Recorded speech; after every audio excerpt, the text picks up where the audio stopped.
Pemirsa, terima kasih Anda masih bersama kami dan kini kita memasuki segmen dialog Sumsel Menyapa. Kini kita sudah memasuki musim kemarau pemirsa ya, dan tentunya ada berbagai upaya yang harus dilakukan agar kejadian di tahun 2023 itu kebakaran hutan dan lahan yang cukup luas ini tidak kembali terjadi karena cukup merugikan masyarakat, khususnya karena memberikan polusi udara yang cukup tinggi seperti itu. Dan ini akan kita bahas lengkapnya dalam dialog Sumsel Menyapa bersama ahli lingkungan Universitas Muhammadiyah Palembang, Profesor Supli Rahim. Assalamualaikum, Prof.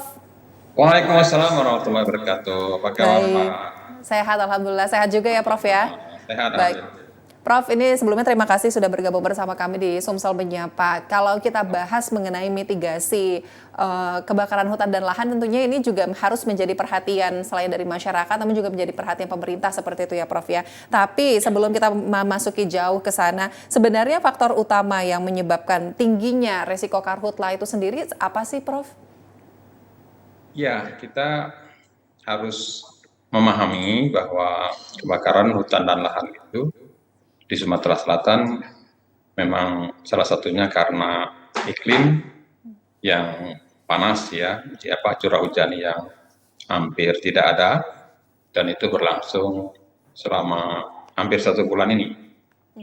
Jadi itu yang menyebabkan eh, terjadi kebakaran hutan dan lahan ya. Di samping itu mungkin eh, kita kekurangan petugas yang melibatkan masyarakat. Kita ada satuan satgas di Sumatera Selatan itu sampai 200-an orang, tapi jangan lupa Sumatera Selatan sangat luas. Dan kita tahu bahwa yang paling berdampak tahun ini itu di sejumlah kabupaten antara lain Banyuasin, Musi Banyuasin, dan Ogan Komering Ilir. Dan itu memang luas sekali. Banyuasin, Musi Banyuasin, Ogan Komering Ilir, itu daerah-daerah yang hutan dan lahannya sangat luas, dan apabila terjadi kebakaran memang tidak mudah untuk ditangani. Itu, Mbak. Oke, nah ini kan kita juga sudah mendengar ya, sudah melihat seperti itu ya Pak, beberapa kali informasi ataupun berita tentang terjadi kebakaran hutan dan lahan ini sudah mulai terjadi. Bagaimana nih tanggapan Prof Supli gitu, melihat kondisi saat ini baru di awal kemarau saja kita sudah mulai ada kebakaran hutan dan lahan seperti itu, Prof? Ya, jadi saya ingin mengingatkan kepada pemerintah ya, dan pertama Satgas. Antara lain kita cek bagaimana kapasitas Satgas dan masyarakat. Ya, kalau pelatihan dan pendidikannya sudah tidak intensif misalnya. Ya, bagaimana dengan simulasi kebakaran? Ada enggak itu misalnya. Kemudian pengawasan. Ya, kita awasi enggak misalnya. Adakah dilakukan patroli secara rutin? Ya. Kemudian kita cek bagaimana pembangunan infrastruktur pencegahan. Ya, bagaimana dengan sekat bakar dan kanal blok yang dulu kita canangkan untuk dilakukan di lahan gambut misalnya, di hutan untuk mencegah penyebaran api. Lalu bagaimana dengan menara pemantau? Ya. Bagaimana dengan pengelolaan lahan, apakah berkelanjutan apa tidak? Kita mungkin belum melakukan sistem pertanian terpadu misalnya. Lalu bagaimana dengan penegakan hukum? Sudah ketat belum? Lalu bagaimana dengan sosialisasi dan edukasi publik? Ya, sudahkah kampanye kesadaran dilakukan oleh semua pihak? Lalu yang paling penting juga sudahkah kita melibatkan komunitas lokal? Dan bagaimana dengan penyediaan alat dan fasilitas yang memadai? Nah, itu semua bagian dari yang semestinya jangan dipisahkan dengan sistem mitigasi kebakaran hutan dan lahan di Provinsi Sumatera Selatan itu, Mbak. Iya, baik. Ini kan tadi juga Prof sempat mention gitu ya bahwa sudah ada pencanangan seperti itu. Mungkin karena menyikapi tahun lalu 2023 kebakarannya cukup luas ya, Prof ya. Ini Ya, sudah harusnya ada dilakukan sekat kanal tadi seperti yang disampaikan oleh Prof Supli. Nah, artinya ini apakah ini sebenarnya sudah terlihat gitu ya, Prof ya? Apakah persiapan ini memang sudah matang atau seperti apa gitu untuk memitigasi dan juga menanggulangi kebakaran hutan dan lahan di Sumsel? iya. Nampaknya belum. Jadi kemarin kami ke lapangan, ya,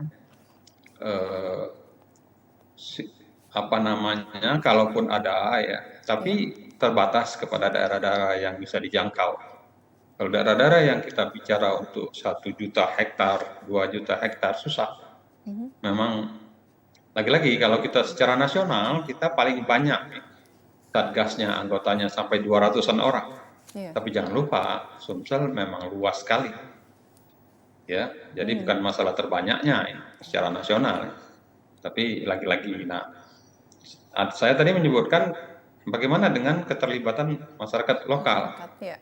Ya, ternyata kita katakan bahwa masyarakat lokal ya belum dilibatkan secara maksimal, belum dilibatkan secara maksimal. Nah itu antara lain untuk PR kepada Satgas, pemerintah, terutama dinas-dinas terkait ya. Itu Pak. Oke, nah ini kalau mengenai masyarakat lokal ya Prof ya, ini kan kalau kebakaran hutan dan lahan kita kan sebenarnya ada dua penyebab, antara karena kondisi alam tertentu, namun juga ada karena memang aktivitas manusia gitu kan ya. Tidak jarang juga masyarakat lokal ini justru membakar atau membuka lahan dengan membakar. Nah seperti apa ini Prof seharusnya gitu yang dilakukan? Sebenarnya pendekatan juga mungkin sudah dilakukan oleh pemerintah, tapi apa sih Prof sehingga upaya seperti itu tidak maksimal sampai masyarakat juga masih tetap gitu membakar lahan untuk membuka lahan seperti itu? Ya, lagi-lagi saya katakan tadi penegakan hukum masih belum maksimal kan, dan pengawasan menara pengintai tadi juga bagaimana kan. Jadi sangat kompleks sekali apabila terjadi kemarau panjang, hampir kita gagal. Apabila ada kemarau panjang gagal. Kita punya alat misalnya untuk water bombing, tapi terbatas sekali. Cobalah lihatlah kalau mulai ada helikopter misalnya, lama, kemudian sedikit, kan airnya juga sedikit. Apabila ada kebakaran, ya, lahan dan hutan memang susah, karena kita luas sekali, ya, dan kita memang pendekatan secara komprehensif itu masih belum bisa, ya. Jadi kita memang akan berada pada situasi yang tidak mudah, karena saya katakan tadi kerjasama berbagai pihak itu sulit diwujudkan karena luasnya wilayah, kemudian infrastruktur yang tidak memadai, dan teknologi dan peralatan juga terbatas. Jadi lagi-lagi kita akan berdoa, itulah minta hujan. Satu-satunya jalan ya dilakukan doa minta hujan di seluruh masjid, terutama di Banyuasin, di Ogan Komplek Ilir dan Musi Banyuasin, itu yang paling parah tahun ini. Oke, di Ogan Ilir, Banyuasin dan Musi Banyuasin, Ogan Komplek Ilir, maaf ya. Banyuasin, Musi Banyuasin. Itu yang saya lihat datanya hampir 32.000 hektar itu terbakar tahun ini. Oke, nah ini kalau melihat lagi seperti itu ya, sosialisasi pendekatan tadi ya Prof ya kepada masyarakat itu yang paling penting sebenarnya seperti itu. Dan juga keterlibatan komunitas lokal ya tadi ya Prof ya. Artinya ini kalau dilihat belajar dari tahun-tahun sebelumnya atau tahun 2023 lalu, keterlibatan dari komunitas lokal juga sejauh ini apakah memang kurang seperti itu Prof? Ya, nampaknya kurang. Jadi Satgas percaya diri dengan peralatan yang minim, orang yang terbatas, tapi tidak mudah untuk menggalang masyarakat. Dan masyarakat juga tidak mudah digalang karena waktunya juga terbatas dan mungkin juga dananya juga terbatas. Tidak bisa mengajak kita tanpa ada persiapan untuk konsumsinya, untuk pelatihannya, untuk segala macam itu. Dan lagi-lagi saya katakan bahwa daerahnya sangat luas. Iya. Baik. Nah, dengan luasan wilayah tadi ya Prof ya, lahan gambut ataupun juga untuk pembukaan lahan ini kan memang tadi seperti contohnya 3 wilayah yang tadi Prof sampaikan seperti itu. Ya. Dengan luasan lahan seperti itu, apakah saat ini sebenarnya sudah ada teknologi terbaru seperti itu Prof untuk mungkin mendeteksi titik panas atau hotspot lebih dini seperti itu agar penyebaran api pun juga tidak terlalu meluas seperti itu kalaupun nanti sudah mulai ada percikan api?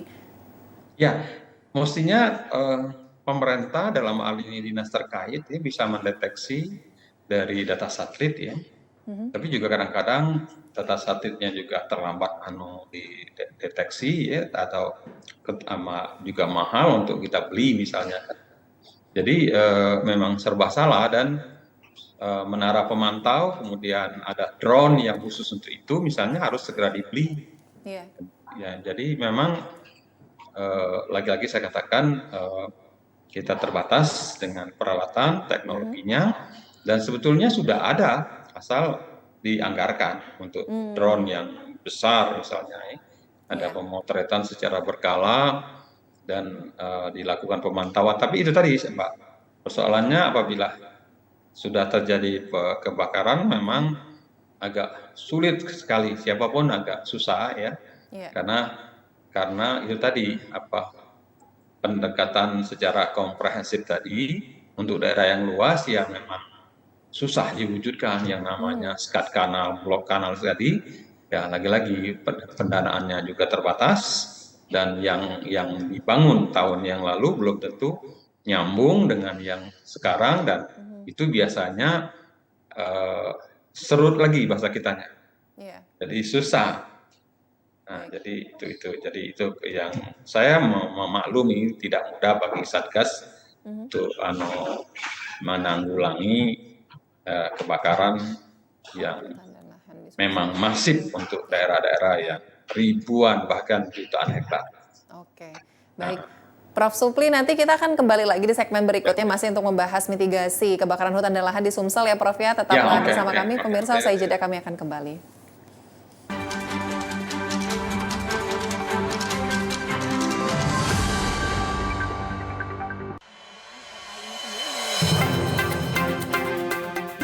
Banyak sekali teknologi berbasis kecerdasan buatan yang bisa kita manfaatkan. Menyajikan isu-isu aktual, sosialisasi kebijakan yang menyangkut kepentingan publik. Artinya memberikan ruang kepada peserta didik untuk berkembang sesuai dengan keinginan mereka, sesuai dengan passion mereka, bakat dan minat mereka. Semuanya bisa Anda simak dalam dialog suara Sriwijaya. Setiap orang mempunyai kesempatan ya untuk berpartisipasi dalam politik atau menjadi pengurus politik. Dengan menghadirkan narasumber yang berkompeten dari kalangan akademisi, tokoh masyarakat, maupun birokrasi. Pencegahan dilakukan dengan cara mendeteksi potensi-potensi korupsi, dan kemudian dari deteksi itu maka akan terlihat hal-hal apa yang perlu dilakukan perbaikan. Suara Sriwijaya, setiap hari Selasa, Rabu, pukul 14 waktu Indonesia Barat. Hanya di TVRI Sumatera Selatan.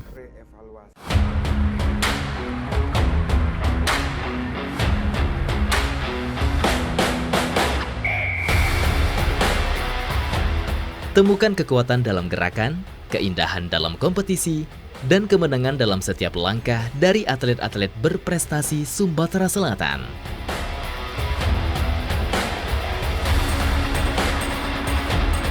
TVRI Sport hadir setiap Selasa, pukul 8 waktu Indonesia Barat, Jumat sampai Minggu, pukul 13.30 waktu Indonesia Barat, hanya di TVRI Sumatera Selatan.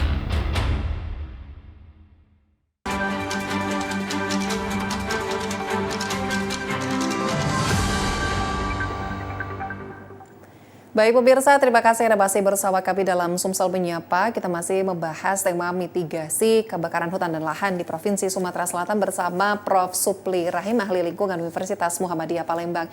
Prof. Supli, ini kalau kita berbicara mengenai peran masyarakat seperti itu ya Prof ya, keterlibatan masyarakat dalam mitigasi kebakaran hutan dan lahan selain mungkin tadi untuk yang tidak membakar lahan secara masif seperti itu atau secara bebas, itu apalagi sih Prof sebenarnya peran dari masyarakat itu sendiri?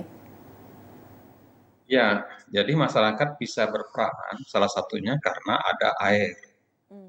Nah, pemerintah dalam hal ini belum menyediakan fasilitas pembangunan untuk apa namanya itu danau buatan misalnya di rawa-rawa. Karena rawa-rawa juga kering. Iya. Jadi agak aneh kalau kita melibatkan masyarakat, tapi teknologinya tidak tersedia, airnya juga tidak ada. Jadi bagaimana mau melibatkan masyarakat kalau teknologinya tidak tersedia? Misalnya alat pemadam kebakaran belum tentu merata di daerah-daerah yang terbakar. Lalu airnya juga susah. Dan jalan menuju ke daerah terbakar juga terbatas. Apabila sudah terjadi kebakaran itu tidak ada orang bisa masuk ke daerah kebakaran itu karena sangat berbahaya, Mbak. Iya. Ya, bisa-bisa kita yang terbakar, bukan kita menyelamatkan api ya, untuk memadamkan api, malah kitanya yang terbakar. Jadi memang susah. Dan tentu harus ada baju untuk anti terbakar kan. Betul. Jadi kalau kita melibatkan masyarakat juga harus dipikirkan semuanya. Itu ya. Jadi dari pemerintah juga tidak bisa hanya mengharapkan keterlibatan masyarakat saja, namun fasilitasnya pun juga tidak ada seperti itu ya Prof ya. Fasilitas dan pelatihan. Dan kita sebetulnya kita sudah bisa diajari oleh kita berhasil membuat event Asian Games misalnya. Ya. Asian Games ada danau besar oleh Pak Alex Nurdin. Nah sebetulnya itu harus dibangun di beberapa tempat. Di Musi Banyuasin, di Oki, di Banyuasin, untuk sumber air apabila terjadi kebakaran. Ya, jadi itu antara lain yang tidak terpikirkan selama ini, tapi untuk cabang olahraga renang ada, tapi untuk kebakaran hutan belum ada. Iya, betul Pak.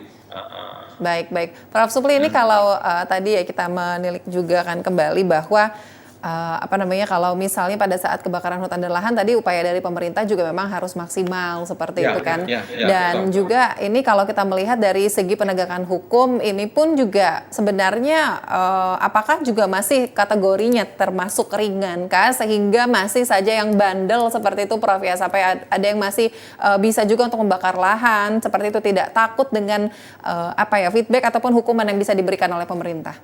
Betul. Jadi kita belum melihat sanksinya yang tegas ya. Jadi yang membakar baik dari perusahaan ataupun dari masyarakat itu belum ada. Karena juga susah. Kalau di Malaysia, di Singapura, orang itu bisa yang melihat, yang membuang sampah sembarangan itu memang ada foto potretnya, ada CCTV-nya. Betul. Nah kalau kita yang membuang puntung rokok atau membakar lahan, tidak ada CCTV-nya ibaratnya itu. Jadi siapa yang membakar itu kita tidak tahu. Ya. Iya. Polisi tidak tahu, jaksa tidak tahu, hakim tidak tahu. Nah, Satgas tidak tahu. Nah, kemudian kerjasama antar lembaga juga hampir tidak ada ya. Jadi pemerintah daerahnya, polisinya, untuk jadi seakan-akan kebakaran hutan ini hanya orang dinas kehutanan saja, hanya polisi tentara sebagian kecil saja. Jadi memang tidak mudah untuk menegakkan hukum yang ketat itu, karena ada kesendirian di situ. Iya. Baik, Prof, ini kan sebenarnya juga tadi ya, baik dari pribadi maupun juga perusahaan ini sudah berulang kali diperingatkan seperti itu oleh pemerintah bahwa nanti akan ada hukuman, lalu juga ada denda dan lain sebagainya, tapi masih saja membakar lahan. Apakah memang sebenarnya banyak juga ya mungkin di kalangan masyarakat yang berpikir bahwa dengan membakar lahan ini nanti lahan akan lebih subur seperti itu. Apakah itu benar sebenarnya Prof, sampai akhirnya tetap nekat untuk membakar lahan? Iya, jadi anggapan bahwa tanah akan subur oleh karena dibakar itu ada, ya ada. Hanya tidak sebanyak itu, kesuburan itu meningkat itu tidak karena dibakar. Iya. Bahkan seidealnya memang harus ada pertanian apa namanya yang menerapkan organik ya, sistem organik, artinya apa sisa dari penebangan hutan itu ya dibuat bahan organik, tetapi itu mesti secara massal ya, jadi tidak bisa sedikit. Nah, kalau dia lahan itu luas, sebentar, kalau dari hutan primer misalnya atau hutan sekunder, ya cara yang paling mudah itu dibakar memang. Artinya itu Mas. Dan kadang-kadang ya ada perusahaan yang nakal, dan itu selalu nakal. Artinya mereka menyuruh masyarakat yang membakar lahan, ya Untuk mereka pura-pura tidak tahu, padahal itu mereka yang menyuruh masyarakat yang membakar, nah nanti masyarakat dibayar. Jadi kenakalan itu dilakukan secara bersama oleh perusahaan dan masyarakat, dan itu sering kami buktikan di beberapa daerah. Jadi kenakalan-kenakalan itu memang terorganisir, tapi dengan cara yang ya cantik, yang kadang-kadang memang tidak mudah untuk kita berantas karena itu yang sudah berlangsung lama. Oke, baik. Prof, ini kan tadi kalau kita berbicara mengenai mitigasinya itu sendiri ya Prof, ya tadi sebenarnya mitigasi ini kan harusnya dilakukan jauh sebelum memasuki musim kemarau ya Prof. Artinya supaya nanti seperti tadi pembuatan danau buatan sehingga stok air pun juga masih banyak. Nah, sekarang sudah masuk musim kemarau. Apakah masih ada langkah yang tepat seperti itu ya Prof ya untuk mitigasi ini meskipun kita sudah masukin musim kemarau gitu Prof. Karena kan ini ditakutin kalau melihat sumber air juga sebenarnya sudah mulai menipis seperti itu. Ya, jadi ketika kita bicara mitigasi itu tidak bisa hit and run, itu jangka panjang. Tetapi pemerintah harus mencarikan cara yang cepat ya untuk menyediakan air daerah yang terbakar itu. Tapi lagi-lagi memang terlalu terlambat. Tapi daripada tidak sama sekali ya harus dilakukan bahwa penyediaan air untuk dan peralatannya. Saya katakan tadi penyediaan air mesti cepat, mesti selalu, tetapi peralatan untuk melakukan waterbombing itu harus terus dilakukan. Nah, kalau memang tidak, apa salahnya meminta bantuan dari negara tetangga? Ya. Mereka itu kadang-kadang ada pesawat yang bisa menyiram kebakaran itu dengan cepat ya, dengan pesawat raksasa itu giant aircraft ya, untuk waterbombingnya. Dan itu terjadi pada tahun-tahun yang lalu. Kita minta bantuan Singapura misalnya, minta bantuan Malaysia, dan negara kita juga belum sampai ke situ untuk menghadapi kebakaran hutan dan lahan ini karena dianggap itu biasa saja. Oke, baik. Mungkin Prof, harapannya juga nanti ini ke depannya seperti apa? Mungkin juga khususnya sekali lagi pesan-pesan untuk masyarakat dan juga pemerintah dari Prof Supli ini untuk mitigasi kebakaran hutan dan lahan di Sumatera Selatan. Silakan Prof.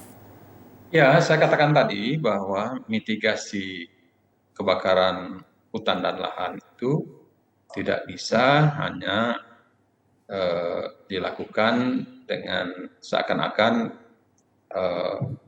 ini hal yang mudah, mesti direncanakan. Jadi tadi saya sudah membuat banyak list tentang apa saja strategi yang harus dilakukan untuk tahun-tahun yang akan datang.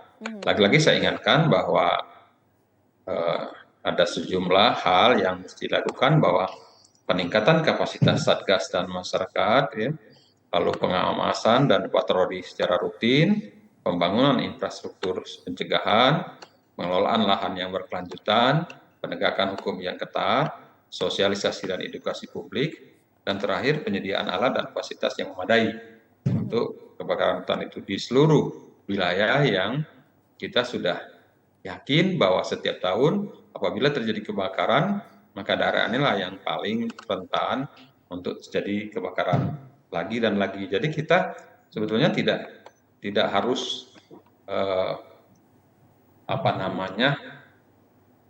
salah lagi dan salah Iya, lagi, karena betul. kita itu sudah tahu bahwa daerah-daerah itu yang selalu kebakaran itu sudah tahu. Baik. Itu Baik. Mbak. Nah, Oke, baik, terima kasih sekali sama-sama. lagi Profesor Supli Rahim, ahli lingkungan Universitas Muhammadiyah Palembang telah bergabung bersama kami. Semoga juga dengan dialog kita hari ini masyarakat pun juga lebih terbuka seperti itu ya Prof ya, bahwa tidak membakar lahan untuk membuka lahan itu sendiri, dan juga pemerintah pun lebih tanggap dan juga lebih cepat dalam mitigasi kebakaran hutan dan lahan. Terima kasih sekali lagi Prof Supli telah bergabung bersama kami. Assalamualaikum Prof. Waalaikumsalam warahmatullahi wabarakatuh. Dan saudara, itulah akhir perbincangan kami dalam dialog Sumsel Menyapa hari ini. Akhir kata saya Nur Harisya Pratiwi pamit undur diri. Terima kasih atas kebersamaan Anda. Sampai jumpa.